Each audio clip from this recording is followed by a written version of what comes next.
कहानी की शुरुआत मिस्टर मार्टिन से होता है, जिसको एक्सीडेंट के बाद कोई भी पहचान नहीं रहा था। यहाँ तक कि उसकी आइडेंटिटी को, उसकी पहचान को कोई भी नहीं जानता था। इन सारी चीजों से डॉक्टर मार्टिन परेशान हो जाता है और पता लगाने की कोशिश करता है कि आखिर उसके साथ हो क्या रहा है और इसकी वजह क्या है, आखिर क्यों ये सब हो रहा है। इस कहानी की शुरुआत होता है डॉक्टर मार्टिन जब एरोप्लेन में बैठे होते हैं। जब वो बैठे होते हैं तो अपनी डायरी में कुछ लिख रहे होते हैं। वहीं उनकी बगल में उनकी वाइफ बैठी होती है और इस लेडी का नाम है लीज, जो कि मार्टिन की वाइफ है। ये दोनों वेंडन जा रहे होते हैं। कुछ टाइम के बाद ये दोनों वेंडन पहुंच जाते हैं, जिसके बाद दोनों टैक्सी में जाकर बैठ जाते हैं। जब मार्टिन आ रहा था तो उसका सबसे इम्पोर्टेंट बैग वहीं पर छूट जाता है और इसका एहसास उसे तब होता है जब वो होटल पहुंच जाता है। वो जब होटल में आया होता है तो अपने बैग को चारों तरफ ढूंढ रहा था, मगर उसको तो पता भी नहीं चला कि उसने वहीं पर बैग छोड़ दिया, जिसकी वजह से वो वहां से बाहर जाने की कोशिश करता है। जबकि उसकी वाइफ रिसेप्शनिस्ट के पास जाती है और अपने रूम के बारे में पूछती है, जिसके बाद वो बोलता है कि उनके नाम का कोई भी रूम यहाँ पर बुक अभी तक नहीं हुआ है। ये देखकर लीज को काफी ज्यादा अजीब लग रहा होता है। वो अपने ज्यादा लीज को बुरा लगता है और वो अपने पति की तरफ देखने लगती है। वो गुस्से में अपने पति मार्टिन को देख रही होती है। तभी अचानक से मार्टिन एक टैक्सी पकड़ता है और वहाँ से जाने लगता है। लीज को तो लग रहा था कि उसका पति उसको धोखा दे रहा है, मगर उसको पता ही नहीं था कि मार्टिन का बैग तो वहीं पे छूट गया था, जिसकी वजह से वो बैग वापस लेने के लिए गया है। मार्टिन के लिए वो बैग बहुत ही ज्यादा इंपॉर्टेंट था, जिसकी वजह से वो अपनी वाइफ को भी नहीं बताता और वहाँ से चला जाता है उस बैग को ढूंढने के लिए। उसके फोन में बिल्कुल भी नेटवर्क नहीं था, जिसकी वजह से वो लीज को बता भी नहीं पा रहा था कॉल करके कि वो बैग को ढूंढने के लिए जा रहा है। लीज भी समझ नहीं पा रही थी कि उसका पति यानी कि मार्टिन ने उसके साथ ऐसा क्यों किया। थोड़ी देर के बाद टैक्सी ड्राइवर को दिखाया जाता है, जो कि मार्टिन को लेकर जा रही होती है, मगर उस टाइम में रोड पर काफी ज्यादा ट्रैफिक होता है, जिसकी वजह से वो शॉर्टकट लेना चाहती थी ताकि वो मार्टिन को जल्दी से एयरपोर्ट पहुंचा सके। पर शॉर्टकट लेने के चक्कर में इनका तो एक्सीडेंट ही हो जाता है, जिसकी वजह से गाड़ी तो सीधे नदी में ही गिर जाती है पुल तोड़ते हुए। फिर जल्दी जल्दी ड्राइवर तो गाड़ी का कांच तोड़ती है, फिर मार्टिन को बाहर निकालती है। लेकिन तब तक मार्टिन तो काफी ज्यादा जख्मी हो चुका था। मेडिकल टीम को जैसे ही पता चलता है कि यहाँ पर एक्सीडेंट हो गया है, वो तो यहाँ पर आती है और उसके बाद मार्टिन का इलाज करने लग जाती है और उसको हॉस्पिटल लेकर जाती है, मगर वो टैक्सी ड्राइवर तो वहाँ से भाग जाती है। मार्टिन की हालत काफी ज्यादा खराब होती है, जिसकी वजह से उसको हॉस्पिटल लेकर जाया जाता है, जहाँ पर 4 दिन बाद मार्टिन को होश आता है। मार्टिन की सही खुलती है। डॉक्टर उसको बताता है कि तुम यहाँ पर 4 दिन से बेहोश हो, तुम कोमा में थे। मार्टिन तो अभी भी काफी ज्यादा हैरान और परेशान था। मार्टिन तो डॉक्टर से सबसे पहले पूछता है कि उसकी वाइफ कहाँ पर है। वो पूछता है कि उसकी वाइफ कहाँ है, जिसके बाद डॉक्टर कहता है क्या तुम्हारी एक वाइफ भी है? हमें तो आपका नाम तक नहीं पता है। आपसे मिलने के लिए आपके फैमिली मेंबर्स भी यहाँ पर नहीं आए हैं और न ही कोई पूछताछ करने के लिए आया है। यहाँ तक कि आपके पास कोई भी आईडी कार्ड्स भी नहीं है, जिसकी वजह से हम आपके बारे में कुछ नहीं जानते हैं। और साथ आपसे मिलने के लिए भी तो कोई नहीं आया था, जिसकी वजह से हमें लगा कि आपका कोई नहीं है। ये कहने के बाद डॉक्टर उसको उसका सारा सामान दे देते हैं। थोड़ी देर के बाद जब मार्टिन अपनी घड़ी को देखता है तो उसको याद आता है कि ये घड़ी तो उसकी वाइफ यानी कि लीज ने उसको गिफ्ट किया था। जिसके बाद वो अपनी डैड की दी हुई डायरी को पढ़ता है, जिसमें कुछ वर्ड्स लिखे हुए थे जो हमेशा उसको बोला करते थे। साथ में कुछ नंबर्स भी थे। जिसके बाद मार्टिन टीवी चलाता है तो उसको पता चलता है कि एक कॉन्सर्ट होने वाला है, जिसको देखने के बाद मार्टिन को याद आता है कि वो भी यहाँ पर जाने वाला था, जो कि बहुत ही ज्यादा जरूरी है और किसी भी करके वहाँ पर जाना था। जिसकी वजह से मार्टिन तो रेडी होकर के वहाँ पर जाने को तैयार था, मगर डॉक्टर उसको समझाते हैं कि तुम्हारी हालत अभी बहुत खराब है, तुम्हें आराम करने की जरूरत है। मगर मार्टिन मानने को तैयार नहीं होता है। तो फिर डॉक्टर उसको अपना कॉन्टैक्ट नंबर देते हैं और कहते हैं जब भी तुम्हारे साथ कोई प्रॉब्लम हो या फिर तुम्हें कुछ पूछना हो तो मेरा कॉन्टैक्ट नंबर है, मुझे कॉल कर लेना या फिर मुझसे मिलने के लिए आ जाना। इसके बाद सीधे होटल वापस आ जाता है। फिर मार्टिन रिसेप्शनिस्ट से कहता है कि मुझसे मेरे रूम की चाबी गुम हो गई है। तभी वो अपने सामने लीज को देखता है, जिसके बाद वो उसका पीछा करने लग जाता है। वो लीज से मिलने की कोशिश तो करता है, मगर सारे गार्ड्स उसको रोक देते हैं। मार्टिन जब नहीं मान रहा होता है तो फिर गार्ड उससे मारते हैं। फिर मार्टिन तो उससे कहता है कि देखो मेरे पास आईडी नहीं है, क्योंकि मेरा आईडी खो चुका है और लीज मेरी वाइफ है। जिसकी बात सुनने के बाद वो रिसेप्शनिस्ट तो सीधे लीज के पास उसको ले जाता है, यानी कि मार्टिन को लीज के पास ले जाया जाता है। लेकिन जैसे ही मार्टिन लीज से मिलता है, लीज तो उसको देख के शॉक हो जाती है। जब रिसेप्शनिस्ट से पूछता है कि क्या आप इसको जानती हैं, तो लीज तो साफ इनकार कर देती है। लेकिन जब मार्टिन जिद करने लगा तो फिर वो दूसरे आदमी को बुला लेती है। जब वो दूसरा आदमी आता है तो फिर वो बोलता है कि असली मार्टिन मैं हूँ, तुम कौन हो? ये सुनने के बाद तो मार्टिन काफी ज्यादा हैरान हो गया। मार्टिन को तो बिल्कुल भी समझ में नहीं आ रहा था कि आखिर उसके साथ हो क्या रहा है और आखिर मैं करूँ तो करूँ क्या। इसलिए वो तो लीज पर भड़कने लग जाता और कहता है तुम कैसे मेरे साथ ऐसा कर सकती हो। जिसको देखने के बाद लीज डरने का नाटक करती है और ये देख करके वहाँ पे सारे लोग तो उसी को देखने लग जाते हैं, जिसकी वजह से रिसेप्शनिस्ट मिस्टर रिसेप्स आते हैं, उसको गार्ड पकड़ करके बाहर ले जाते हैं। मार्टिन नहीं मान रहा होता है। वो कैमरा चेक करने की बात करता है। जब वो कैमरा में देखते हैं तो फिर उनको पता चलता है कि लीज तो यहाँ पर बिल्कुल अकेली आई थी और उसके बाद उसका पति यानी कि मार्टिन आया था, जो कि एक दूसरा आदमी था। लेकिन मार्टिन तो भी मानने को तैयार नहीं था। वो कहता है कि वो झूठ है, पता नहीं मेरी वाइफ ऐसा क्यों कर रही है, लेकिन असली मार्टिन मैं हूँ। जिसके बाद वो रिसेप्शनिस्ट से कहता है कि देखिए मैं इसके बारे में नहीं जानता हूँ। वो आदमी उसको एम्बेसी जाने की सलाह देता है। वो कहता है कि आपको जो सवाल पूछना है वहीं पर जाके पूछिए, मैं आपकी कोई भी हेल्प नहीं कर सकता हूँ। पर इन्हें पता चलता है कि कुछ फेस्टिवल की वजह से कुछ दिन एम्बेसी बंद रहेगा। जिसके बाद तो मार्टिन काफी ज्यादा मायूस हो जाता है। वो काफी उदास होकर के वहाँ से चला जाता है। मार्टिन एक छोटे से होटल में जाता है ताकि वो ठहर सके, लेकिन उसको रूम वहाँ पर नहीं दिया जाता है। इन सारी चीजों से परेशान होकर मार्टिन फ्रेंड को कॉल करता है और उसको सारी बातें बताता है। तभी वो नोटिस करता है कि एक गाड़ी सुबह से उसका पीछा कर रही है। जिसके बाद तो मार्टिन काफी ज्यादा डरता है और एक मेट्रो पकड़ लेता है और वहाँ पर बैठ करके अपनी डायरी में कुछ लिख रहा था, जो कुछ भी उसको याद था अब तक। स्टेशन से उतरने के बाद वो उस टैक्सी से स्टेशन का एक्सीडेंट हो गया था। जिसके बाद तो वो तुरंत टैक्सी वालों के पास जाता है। वो उस टैक्सी वाली ड्राइवर, लेकिन एक आदमी कहता है, हाँ तुम सही बोल रहे हो, उस टाइम में एक लड़की ड्राइव कर रही थी उस टैक्सी को। वो टैक्सी चलाती थी और उसका नाम जीना है, काम करती है। जिसको सुनने के बाद मार्टिन उस बार में चला जाता है जहाँ पर जीना काम कर रही होती है। मार्टिन जीना से बात करना चाहता था, मगर जीना कहती है मुझे तुमसे कोई बात नहीं करनी है। जीना उसको भगाने की बहुत सारी, मार्टिन जाने को तैयार नहीं था। वो तो जीना से बात करके ही जाता।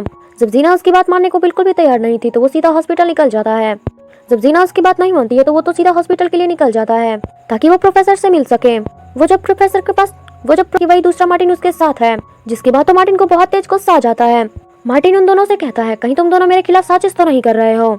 वो उन दोनों पे काफी ज्यादा गुस्सा हो रहा था, जिसको देख करके दूसरा मार्टिन कहता है कि तुम फिजूल की बातें करना बंद कर दो, हर जगह मेरा पीछा करना बंद कर दो। मैं तुम्हें कितनी बार बताऊं कि मैं हूँ असली मार्टिन। जिसके बाद तो दोनों मार्टिन अपने अपने बारे में प्रोफेसर को बता रहे थे। उन दोनों की सारी बातें बिल्कुल सेम थी। उन दोनों की बातों में बिल्कुल भी जरा सा भी फर्क नहीं था। थोड़ी देर के बाद दूसरा मार्टिन अपना वॉलेट निकाल के दिखाता है, जिसमें उसका आईडी कार्ड होता है और दूसरी साइड में उसकी वाइफ जीना के साथ था। जिस पिक्चर को देखने के बाद मार्टिन को भी याद आता इसी तरीके का पिक्चर लीज और उसका भी था, और प्लेस भी बिल्कुल सेम था और पोजीशन भी बिल्कुल सेम थी। लेकिन वो समझ नहीं पा रहा होता है कि इसकी जगह पर वो दूसरा मार्टिन कैसे आ गया। इन सारी चीजों को तो बर्दाश्त था। उसका तो दिमाग ही खराब हो चुका था, नहीं हो जाता है। फिर मार्टिन को जब होश आया तो उसके सामने उसकी नर्स थी। फिर उस नर्स को उसकी हालत पर बहुत ही ज्यादा है। जिसके बाद वो एक डिटेक्टिव का नंबर उसको देती है। वो उसका नंबर देते हुए कहती है कि ये तुम्हारी हेल्प जरूर करेगा। फिर उसके सामने डॉक्टर आता है और बोलता है कि तुम दिमागी तौर पर अभी भी बहुत ही ज्यादा वीक हो, इसलिए तुम्हें आराम करने की सख्त जरूरत है। और जब तुम उस दिन जा रहे थे तो मैं मना इसीलिए कर रहा था क्योंकि मुझे पता था कुछ ना कुछ ऐसा ही होने वाला है। तुम्हें उस दिन नहीं जाना चाहिए था। जिसके बाद मार्टिन डॉक्टर से पूछता है, ये सारी बात छोड़िए और मुझे एक चीज बताइए कि अगर मैं असली मार्टिन नहीं होता तो मुझे सेम चीज, बिल्कुल वैसे ही चीजें, सारी चीजें कैसे याद होती। मार्टिन बोलता है कि मुझे एहसास हो रहा है कि कुछ ना कुछ बहुत ही ज्यादा गलत होने वाला है, जिसके बारे में कोई भी नहीं जानता है। लेकिन डॉक्टर कहता है के बाद मार्टिन को एमआरआई टेस्ट के लिए ले जाया गया। लेकिन उसका एमआरआई टेस्ट होने से पहले ही वहाँ पर एक अनजान आदमी आ जाता है, जिसे मार्टिन ने स्टेशन पर देखा था। जिसके बाद तो वो मार्टिन को ले जाने के लिए तैयार हो गया। वो आदमी जब मार्टिन को ले जाने की कोशिश करता है तभी उसके सामने नर्स आती है। जिसके बाद वो तो नर्स को मार ही देता है। वो जल्दी से उस आदमी को चकमा देता है और अपनी बेहोशी की हालत में ही जैसे तैसे करके वो रूम से भाग जाता है। जिसके बाद वो एक एम्बुलेंस में बैठ जाता है और वो एम्बुलेंस थोड़ी देर बाद यानी कि कुछ दूर ले जा करके उसको छोड़ देती है। फिर वो लीज को कॉल करता है ताकि उसको सारी बातें बता सके और कुछ समझा सके और उसकी कुछ हेल्प हो जाए। लेकिन लीज की फोन उठाने से पहले ही वो दूसरा मार्टिन फोन उठाता है। जिसके बाद वो तो फोन कट ही कर देता है और वो इस बात से काफी ज्यादा परेशान हो चुका था अब। फिर तभी उसको अचानक से याद आता है कि उस नर्स ने एक डिटेक्टिव, जिसके बाद तो मार्टिन फौरन उस डिटेक्टिव से मिलने के लिए चला गया। उस डिटेक्टिव को सारी बातें मार्टिन बता देता है और कहता है, प्लीज मेरी हेल्प करो और मेरी आइडेंटिटी को, मेरी पहचान को दुनिया के सामने लेकर आओ। जिसके बाद वो डिटेक्टिव है तो उसमें बहुत सारे नंबर जो कि उसके डैड के द्वारा लिखा गया था वो सारे समझने की कोशिश कर रहा था। जिसके बाद डिटेक्टिव उससे पूछता है कि पहले मुझे ये बताओ कि तुमने आखिरी बार किससे बात किया था। जिसके बाद वो कहता है कि मैंने आखिरी बार उस टैक्सी ड्राइवर से बात किया था। जिसके बाद डिटेक्टिव कहता है कि तुम पहले उस लड़की को मेरे पास लेकर आओ ताकि मैं उसे एक बार बात कर सकूं, क्योंकि मैं उस लड़की की बात सुनने के बाद ही सारा खुलासा कर सकता हूँ। इसलिए मार्टिन अपने पैसे और अपना सामान रख के जीना के पास चला जाता है ताकि उससे बात कर सके। मार्टिन तो उसके पीछे ही पड़ जाता है और उसको बोलता है कि प्लीज मेरा एक बार हेल्प कर दो, मुझे उस डिटेक्टिव के पास जाना है। प्लीज उस डिटेक्टिव के पास प्लीज एक बार चलो ताकि मैं सब कुछ जान सकूं। और वैसे भी मुझे समझ में नहीं आ रहा है कि आखिर तुम उस वहाँ से भागी क्यों थी, जबकि तुम तो एक लीगल वर्कर हो। तुम कोई गैरकानूनी काम तो नहीं कर रही हो। सिर्फ उस डिटेक्टिव से एक बार बात कर लो और ये आखिरी बार है जब मैं तुमसे मिल रहा हूँ। प्लीज एक बार हेल्प कर दो, उसके बाद मैं तुम्हें कभी भी नजर नहीं आऊंगा। दूसरी तरफ हमें डिटेक्टिव को दिखाया जाता है जो कि एयरपोर्ट पर खड़ा है और जब कुछ जानकारी लेने की कोशिश कर रहा था। असल में उसे एक कातिल के बारे में जानकारी लेनी थी। उसे पता चलता है कि ये सारी साजिश प्रिंस को मारने के लिए हो रहा है, जो कि अरब का है प्रिंस, जिस पर हाल ही में हमला हुआ था, यानी कि उसे कोई मारना चाहता है। इधर मार्टिन को दिखाया जाता है जो जीना को अपनी घड़ी देते हुए कहता है कि प्लीज एक बार मेरी हेल्प कर दो। जिसके बाद जीना तो उसकी बात मानी जाती है। जिसके बाद जीना उसको बताती है कि देखो मैं कोई लीगल वर्कर नहीं हूँ और मेरी भी कोई पहचान नहीं है और मैं दिन रात मेहनत करती रहती हूँ ताकि मैं अपने पेपर्स बनवा सकूँ और जितनी जल्दी हो सके मैं यहाँ से निकल जाऊँ। जिसके बाद मार्टिन बाथरूम में नहाने के लिए चला जाता है। तभी जीना के डोर पर नॉक होता है, जिसके बाद वो खोलने के लिए चली जाती है। उसने जैसे ही दरवाजा खोला, दो लोग जबरदस्ती उसके रूम में घुस गए। वो जीना पर हमला कर देते हैं। एक आदमी उसको पकड़ लेता है और दूसरा आदमी गन लोड कर लेता है ताकि वो मार्टिन को मार सके। वो मार्टिन को तो इधर उधर ढूंढने लग जाता है, लेकिन मार्टिन को बाथरूम में लोगों की आने की खबर हो चुकी थी उनके कदमों की आहट की वजह से। जिसके बाद तो वो खिड़की के जरिए वहाँ से भाग गया था।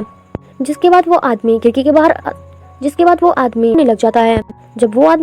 जब उस आदमी को मार्टिन नहीं मिलता है तो फिर वो दोनों लोग जीना को मारने ही वाले थे कि तभी मार्टिन वहाँ पर वापस आ जाता है। जिसके बाद आते ही वो तो उन दोनों को मारना स्टार्ट कर देता है, जिसकी वजह से उन दोनों में हाथापाई हो जाता है। इन सारे को झगड़ा करते हुए देखकर जीना तो जल्दी से उठती है और उस इंजेक्शन को एक आदमी के गले में भोंक देती है। जिसके बाद इन्हें भागने का एक मौका मिल जाता है। जिसके बाद वो दोनों भागकर बाहर आते हैं और फिर गाड़ी लेकर निकल जाते हैं। लेकिन वो दोनों गुंडे तो अभी भी इसका पीछा कर रहे थे। वो दोनों आदमी एक दूसरी गाड़ी से चलता रहता है कुछ देर तक। लेकिन एक टाइम ऐसा आता है जब इन दोनों की गाड़ी ट्रेन से टकराने ही वाला था। ट्रेन से बचने के चक्कर में दोनों गाड़ियों का उस गाड़ी से निकल करके भाग जाते हैं। वो दोनों भाग करके एक क्लब में आते हैं, जहाँ पर जीना उस पर तो काफी ज्यादा बमक रही थी, यानी कि जीना उस पर काफी ज्यादा गुस्सा हो रही थी। जिसके बाद जीना को तो बहुत ही तेज गुस्सा आता है और वो मार्टिन को मुझे तो लग रहा है कि तुम एक मर्डरर हो, क्योंकि तुम्हारे जैसे लोग एंड में एक खूनी ही निकलते हैं। मेरी जिंदगी तुम्हारे आने से पहले बदतर तो थी ही, लेकिन तुम्हारे आने के बाद और भी ज्यादा बदतर हो चुकी है। मुझे लगता है मेरा दिमाग खराब हो गया था जब मैंने तुम्हारी बात मान ली। तुम्हारे चक्कर में तो मेरी जिंदगी खराब ही हो चुकी है। ऐसा बोलने के बाद वो तो वहाँ से बहुत सैड हो जाता है और वो अपनी डायरी निकाल करके देखता है और उस क्वेश्चन जिसके बाद तो मार्टिन थोड़ी देर के बाद उसको समझ में आता है कि ये नंबर्स एक कोड है और जैसे ही ये नंबर डिकोड होते हैं उसमें से कुछ नाम निकलता है बन रहे थे और जो भी उससे सॉल्व हुआ वो मार्टिन और जो भी अल्फा जिसके बाद मार्टिन डिटेक्टिव हैं और इन सारी चीजों के अलावा मुझे कुछ भी नहीं पता है। जिसके बाद डिटेक्टिव मार्टिन से पूछता है, पहले मुझे ये बताओ। जिसके बाद इन दोनों को पता चला कि दुनिया में हो रही भूखमरी और गुर्बत को लेकर के एक मीटिंग में आने वाला है और कोई उस मार्टिन का नाम इसलिए इस्तेमाल कर रहा है ताकि वो प्रिंस के थोड़े करीब आ जाए और जैसे ही उसको मौका मिले वो प्रिंस को मार दे। ये जानने के बाद मार्टिन भी अपनी प्लानिंग को शुरू कर देता है। वो जीना को लेता है और वहाँ से निकल जाता है। जिसके बाद मार्टिन उसको बताता है कि वो लीज का पीछा करने वाला है, क्योंकि उसको पता है कि वो वर्ल्ड एग्जीबिशन में जरूर जाएगी और उसे कुछ न कुछ जरूर पता है जो वो मुझे बता सकती है। और वो जैसे ही बिल्डिंग के आगे पहुंचता है वो जैसे ही बिल्डिंग के आगे पीछा करते हुए अंदर की तरफ चला जाता है। तभी वहाँ पर दूसरा मार्टिन आ जाता है, जिसको देखने के बाद सिया उसको बताती है। तभी वहाँ पर दूसरी भी यहीं पर है। फिर वो उसको बताती है कि अलर्ट रहना तुम। थोड़ी देर के बाद लीज के पास मार्टिन आ जाती है और वो बोलती है कि तुम मेरा पीछा क्यों कर रहे हो। जिसके बाद मार्टिन कहता है ये सब क्या रहा है मुझे नहीं पता, मुझे बस इतना याद है कि मैं। इसके बाद लीज कहती है तुमसे जितना कहा गया था तुम मुझे, और अगर तुम्हें तुम्हारे सारे सवालों का जवाब चाहिए तो जाकर अपना ब्रीफकेस ढूंढो जो कि तुमसे खो गया था। ये बात बोलने के बाद लीज वहाँ से चली जाती है। थोड़ी देर के बाद जीना भी उसके पास आ जाती है, जिसके बाद ये दोनों वहाँ से चले जाते हैं। तभी डिटेक्टिव के पास फोटो की एक मेल आती है। फोटो में उसने मार्टिन और लीज को देखा, यानी कि मार्टिन सही कह रहा था कि वो दोनों एक साथ ही एयरपोर्ट पर आए थे और वो समझ जाता है कि मार्टिन झूठ नहीं बोल रहा था, वो तो बिल्कुल सच बोल रहा था और यहाँ पर कोई बहुत ही बड़ी साजिश होने वाली है। तभी डिटेक्टिव के पास उसके दोस्त का एक कॉल आता है। डिटेक्टिव बोलता है कि मुझे मार्टिन के बारे में आपसे कुछ बातें करनी है, तो बताइए मैं आपसे कहाँ पर मिलूं। जिसके बाद डिटेक्टिव उसको अपने घर पर ही बुला लेता है। लेकिन जल्द ही डिटेक्टिव को एहसास हो जाता है कि मार्टिन का दोस्त एक कातिल है और ये अब मुझसे सारी जानकारी इकट्ठा करना चाहता है। इसीलिए वो अपने चाय में जहर मिलाकर खुद ही पी जाता है ताकि वो अपनी जान ले सके, क्योंकि वो इस कातिल के हाथों मरना नहीं चाहता था। दूसरी तरफ मार्टिन जीना को लेकर एयरपोर्ट पर आ चुका था, जहाँ पर उसको खोया हुआ अपना ब्रीफकेस मिल जाता है और उस ब्रीफकेस के साथ साथ उसका पासपोर्ट और बहुत सारे पैसे भी मिल जाते हैं उसको। जीना मार्टिन को कहती है कि देखो ये जगह बिल्कुल भी सेफ नहीं है हमारे लिए, इसलिए हमें यहाँ से चलना चाहिए। जिसके बाद मार्टिन कहता है कि देखो मैं यहाँ से नहीं जा सकता, क्योंकि मुझे लीज ने कहा था कि मुझे यहीं पर इंतजार करना है। इसके साथ साथ मार्टिन उसको बहुत सारे पैसे भी देता है। वो उसका घर उसको लौटा करके वापस चली थी। जिसके बाद वो उसका घर वापस लौटा देती है और चली जाती है पैसे लेकर। मर्डर था। वो उसके पास आता और बोलता है कि मैं तुम्हारी हेल्प करने के लिए यहाँ पर आया हूँ। इसके बाद सीना जैसे ही टैक्सी के पास जा रही होती है तो वो पीछे मुड़कर मार्टिन को कुछ लोग जबरदस्ती अगवा करके लेके जा रहे हैं और उसको टॉर्चर कर रहे हैं। तभी वो जल्दी से एक टैक्सी को चुरा कर उस गाड़ी का पीछा करना स्टार्ट कर देती है। इधर मार्टिन का दोस्त उसे एक सुनसान जगह पर ले आता है और वो सारे लोग मार्टिन का तो बहुत ही अच्छी तरीके से धुलाई करना स्टार्ट कर देते हैं। जिसके बाद मार्टिन का दोस्त उसको बोलता है कि सब कुछ अच्छा बिल्कुल परफेक्ट हो रहा था, तुम अपने काम बिल्कुल अच्छे से करते थे, पर इस बार न जाने तुम्हें क्या हो गया। ये सारी चीजें ये सारी चीजें उसके द्वारा की गई है। तुम्हें मार्टिन बनाकर यहाँ पर भेजने वाला भी मैं ही हूँ, पर तुमने सब कुछ बर्बाद कर दिया। इतना बोलने के बाद वो मार्टिन को मारने की तैयारी कर देते हैं, जिसके बाद मार्टिन कहता है कि पहले मुझे ये बताओ कि आखिर मैं हूँ कौन। जिसके बाद वो आदमी उसको बताता है कि तुम पैसे से एक कातिल हो, तुम्हारा काम ही है लोगों को मारना, जिन्हें मैं बताऊंगा, और यहाँ पर मैंने तुम्हें प्रिंस को मारने के लिए भेजा था, लेकिन तुमने सब कुछ गड़बड़ कर दिया, इसलिए तुम्हें अब मरना ही होगा। इतना कहने के बाद उसके लोगों को उसने कहा कि इसको मार दो जान से। वो आदमी उसको मार ही देता, मगर एन वक्त पर वहाँ पर सीना पहुंच जाती है। वो उस आदमी को धक्का मार देती है और उसकी गाड़ी में भी ठोक देती है, जिससे गाड़ी में काफी ज्यादा ब्लास्ट हो जाता है, जिसमें मार्टिन के दोस्त समेत सारे लोग मारे जाते हैं। जिसके बाद मार्टिन अपने दोस्त का बैग चेक करता है, जिसके बाद मार्टिन के बहुत सारे पासपोर्ट उसको मिलते हैं, लेकिन सभी पर अलग अलग नाम थे। जिसके बाद मार्टिन को तो कंफर्म ही हो जाता है कि सच में वो एक कातिल है और आज रात ये लोग प्रिंस को मारने ही वाले हैं, जिन्हें कैसे भी करके मुझे रोकना ही होगा। दूसरी तरफ हम प्रिंस को देखते हैं, जो कि मीटिंग में पहुंच चुका है। यहाँ पर प्रोफेसर भी आए होते हैं।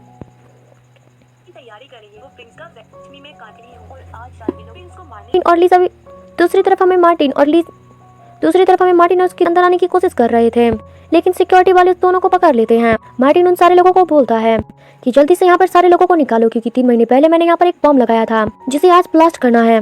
ये सुनने के बाद वो सारे लोग 3 महीने पहले का सीसीटीवी चेक करते हैं, जिसको देखने के बाद उन सबको सच में पता चल गया कि मार्टिन सच बोल रहा है। वो 3 महीने पहले यहाँ पर आया था और यहाँ पर बम सेट करके वापस चला गया, लेकिन अब लीज ने उस बम को स्टार्ट कर दिया था। ये बात होटल स्टाफ को भी पता चल गया था, इसीलिए वो सब लोगों को बाहर निकालना स्टार्ट कर देते हैं। लगता है जल्द ही लीज को एहसास हो गया कि अब बम ब्लास्ट करने का कोई फायदा नहीं है, जिसके बाद वो बम की है। दूसरी तरफ मार्टिन प्रोफेसर को देखता है, जिसके साथ उसकी 2 बेटियां थी। जिसके बाद मार्टिन को उन दोनों बच्चियों के नाम पता चलते हैं, और ये वही 2 नाम थे। जब वो अपने कोड यानी कि अपनी डायरी में वो कोड को सॉल्व करता है, तो उसको जो नाम थे, तभी मार्टिन को पता चल जाता है कि इन सारे लोगों का टारगेट प्रिंस सर हैं, क्योंकि ये सारे लोग प्रोफेसर के रिसर्च को हासिल करना चाहते हैं, क्योंकि सारी दुनिया की भूखमरी और गुलबलत सब खत्म होने वाला था। और हाँ, यही रीजन था। अगर ये सारी रिसर्च किसी गलत हाथ में चली गई तो दुनिया तो बर्बाद ही हो जाएगी। इसीलिए मार्टिन उन सारे गार्ड्स को कहता है कि प्लीज मुझे जाने दो, वरना बहुत गलत हो जाएगा। जब ये लोग नहीं जाने देते तो वो वहाँ से भाग जाता है ताकि वो प्रोफेसर को बचा सके। तभी दूसरा मार्टिन भी प्रोफेसर को मारने के लिए आ जाता है, पर जैसे ही रास्ते में दोनों का सामना हुआ, जिसके बाद तो उन दोनों की बहुत ही ज्यादा खतरनाक लड़ाई हो गई। इसी बीच में लीज भी बॉम्ब तक पहुंच चुकी थी, लेकिन बॉम्ब को डीएक्टिवेट करने से पहले ही बॉम्ब फट जाता है, क्योंकि उसका टाइमिंग खत्म हो चुका था। जिसके बाद लीज की मौत हो जाती है, और इधर असली मार्टिन भी यानी कि हमारा हीरो नकली मार्टिन को मार ही देता है। जिसके बाद सीना इस वाले मार्टिन को लेकर के बाहर आती है। इस बॉम्ब ब्लास्ट में सिर्फ लीज की ही जान गई थी, बाकी सारे लोग बच गए थे, और मेन आदमी प्रोफेसर को भी बचा लिया गया था। जिसके बाद हमें कुछ दिन बाद का सीन दिखा जाता है, जहाँ पर प्रोफेसर अपनी रिसर्च के बारे में सारे लोगों को बताते हैं, और वो पूरी दुनिया को एक नई फसल के बारे में बताते हैं, और इसकी तादाद इतनी ज्यादा होगी कि दुनिया में भुखमरी खत्म ही हो जाएगी और गुलबत भी सारे खत्म हो जाएंगे। जिससे सारे लोग हैं मार्टिन जीना को एक नकली पासपोर्ट बनाकर देता है, और अपनी भी एक दूसरी आइडेंटिटी है। वो दोनों अपनी एक नई जिंदगी बसाने के लिए चले जाते हैं, ताकि वो एक साथ रह सके। और ये कहानी भी यहीं पे खत्म हो जाती है।